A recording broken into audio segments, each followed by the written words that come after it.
sudah melafadzkan 2 kalimat syahadat, kita punya kewajiban menjalankan sholat 5 waktu sebagai konsekuensi kita ketika kita sudah mengucapkan 2 kalimat syahadat. Konsekuensi kita juga kita menjalankan rukun iman yang ketiga, yaitu kita rukun Islam yang ketiga, yaitu membayar zakat. Membayar zakat di situ ada berbagi. Mungkin hari ini kita sedang berpikir mungkin kita itu ada zakat fitrah. Kalau zakat fitrah itu ketemunya itu tiap tahun sekali. Tapi kalau zakat mal itu memang ketemunya tiap kita mendapatkan uang itu kita lebih baik dikeluarkan zakatnya. Karena ketika kita keluar uang itu mungkin zakat mal boleh dibayarkan setiap setahun sekali, tapi godaan terlalu besar. Contoh misalnya kita punya pendapatan 1 bulan mungkin misalnya 5 juta, kita punya kewajiban zakat 2,5%, berarti sekitar 125.000. 125.000 kali sebulan 12 bulan 1 tahun, berarti sudah mau 1.300.000-an. Jadi ketika uang sudah besar seperti itu, nanti kita banyak godaannya. Ketika kita mengeluarkan zakat mal setahun sekali, mungkin anak menangis minta HP, mungkin keluarga mungkin juga menuntut ini beras gak ada, ini itu dan cara. Jadi lebih baik zakat mal itu dikeluarkan kapan itu dapat. Kapan dapat zakat itu dikeluarkan zakatnya. Jadi mungkin kita dapat duit misalnya kita 10.000 dikasih teman, keluarkan 1.000, keluarkan 500, keluarkan berapapun keluarkan. Karena hakikatnya zakat itu jangan berpikir kita pada nisabnya. Kalau kita zakat pada nisabnya dengan 85 gram, kita itu mungkin gak akan bayar zakat. Karena 85 gram itu kalau kita itu emas hari ini 1 juta aja kita, itu berarti sudah 85 juta dibagi 12, itu berarti kita sekitar 7.500.000. Punya gaji, punya pendapatan 7.500.000 baru kita punya kewajiban membayar zakat. Jadi kalau kita bicara dengan UMK atau UMKR, berarti kita tuh tidak pernah punya kewajiban bayar zakat. Padahal tujuan zakat yang paling utama adalah membersihkan hasil kita. Karena kita introspeksi pada diri kita, termasuk khatib sendiri, bahwa kita kerja di sini 8 jam, berapa jam yang kita betul-betul bekerja.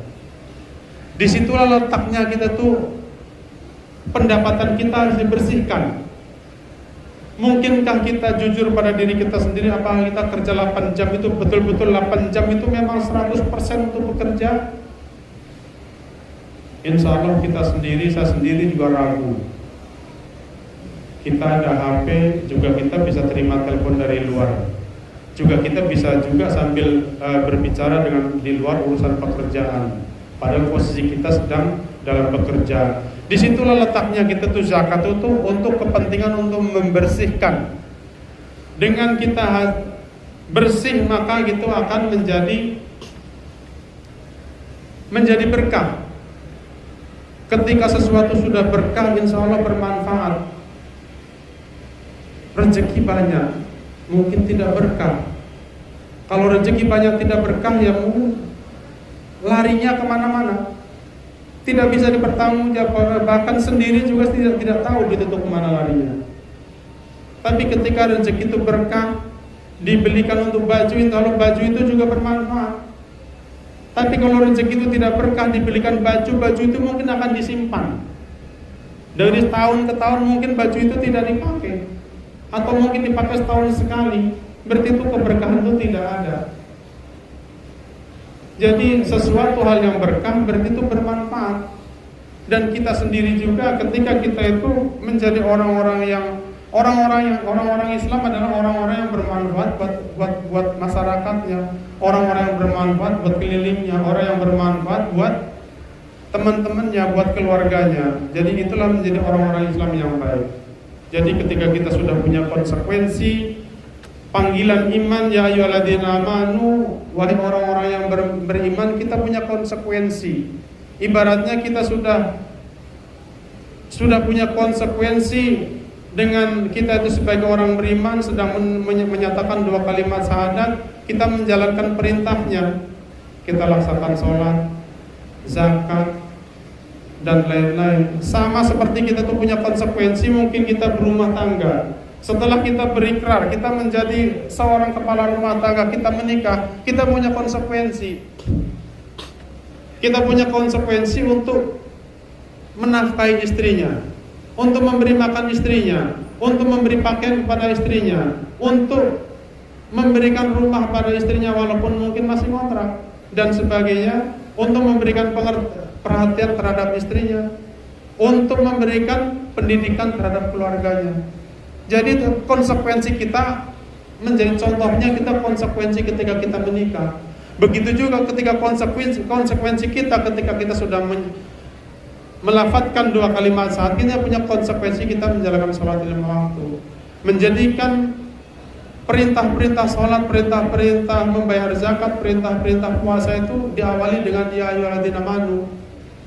Ya ayyuhalladzina amanu kutiba alaikumus syiyam kama kutiba alal ladzina min qablikum la'allakum tattaqun. Jadi kita konsekuensi kita sebagai orang beriman ketika kita bulan Ramadan, kita jalankan puasa di bulan Ramadan. Jadi bagaimana kalau kita sebagai sudah punya konsekuensi, kita sudah beriman, tapi kalau kita tidak menjalankan puasa di bulan Ramadan, ya itu berarti keimanannya itu diragukan. Berarti kita itu dalam masalah. Orang itu dalam masalah. Sama dengan kita konsekuensi orang punya sudah menikah, tapi dia tidak mau menafkahi istrinya, orang itu berarti bermasalah dalam rumah tangganya. Sudah konsekuensi sudah nikah, dia punya anak-anaknya dibiarin, dia bermasalah.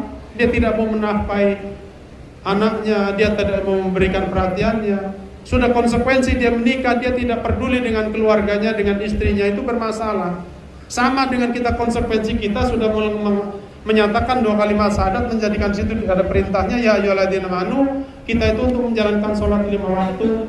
Ya ayyuhalladzina amanu ista'inu bisabri wassalat innallaha ma'as-sabirin.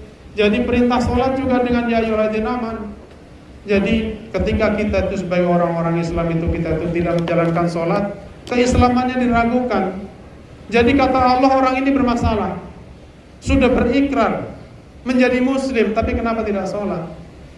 Sama tadi kita analogikan, yang kita itu mungkin kita lebih mudah menganalogikan, memberikan bahasa-bahasa yang lain seperti orang rumah tangga. Konsekuensi dia sudah menikah, dia harus bertanggung jawab terhadap keluarganya. Ketika dia tidak bertanggung jawab terhadap istrinya, orang akan bertanya, kamu ada masalah dalam rumah tanggamu. Sama dengan kita sudah berkonsekuensi, kita mengatakan 2 kalimat syahadat, tapi kita tidak menjalankan sholat. Sama, Allah mengatakan kita itu punya masalah. Kenapa kamu sudah menyatakan beriman kepada Allah, kamu tidak menjalankan ibadah sholat 5 waktu, kamu tidak menjalankan puasa yang tanpa uzur.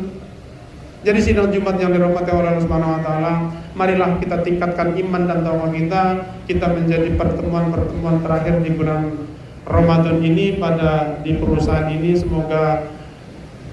Semoga kita dipertemukan di bulan Ramadan. Allahumma balighna Ramadana. Semoga kita ditemukan pada bulan-bulan Ramadan yang akan datang, dan semoga kita akan menjadikan orang-orang yang lebih baik, orang-orang yang bertakwa, orang-orang yang la'allakum tattaqun, menjadi orang-orang yang mutakin. Orang mutakin itu ada orang mutakin hanya sekedar mengucapkan 2 kalimat syahadat, mungkin itu menjadi termasuk bertakwa juga, tapi takwa dalam pengakuan karena mungkin dia tidak menjalankan perintah-perintahnya, dan dia juga tidak menjauhi larangannya. Jadi menjadi orang mutakin itu hanya sekedar takwa saja, hanya pengakuan di bibir saja. Tapi ada orang-orang mutakin yang sedang berjuang. Mungkin kita termasuk pada bagian dari orang-orang mutakin yang berjuang untuk mencapai mukhlasin. Karena ada mukhlisin, ada mukhlasin. Mukhlisin adalah orang-orang yang berjuang. Kita sudah menjadi bagian orang-orang yang mukhlisin yang sedang berjuang. Dan mudah-mudahan kita akan mencapai perjuangan mukhlasin. Mungkin orang-orang yang mukhlasin adalah para ulama, para wali, yang mereka tuh sudah meninggalkan dosa-dosa besar, dan mereka mungkin beliau-beliau sudah meninggalkan yang tidak perlu. Jadi sidang Jumat yang dirahmati oleh Allah Subhanahu wa taala, marilah kita tingkatkan iman dan takwa kita agar kita itu menjadi orang-orang yang bertakwa, karena hakikatnya Ramadan ini adalah sebuah ujian.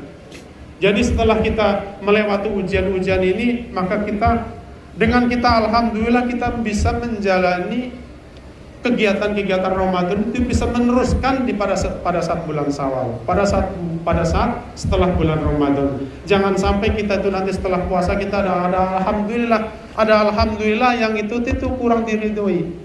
Alhamdulillah sudah nggak puasa lagi, sudah bisa gelek lagi, sudah bisa dugem lagi. Itu alhamdulillah yang sesat.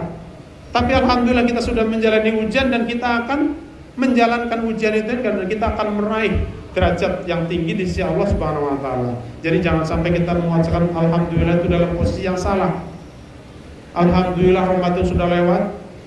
Nanti mudah-mudahan kita dipertemukan dengan Ramadan berikutnya, alhamdulillah seperti masih oke. Tapi jangan sampai alhamdulillah puasa sudah lewat, kita sudah bisa kemana-mana, sudah bisa bebas menikmati hal-hal yang haram. Itu menjadi alhamdulillah yang diharamkan oleh Allah Subhanahu wa taala. Barakallahu li wa lakum fil Qur'anil azim wa nafa'ani wa iyyakum bima fihi minal ayati wa dzikril hakim. Qad taqabbala minna wa minkum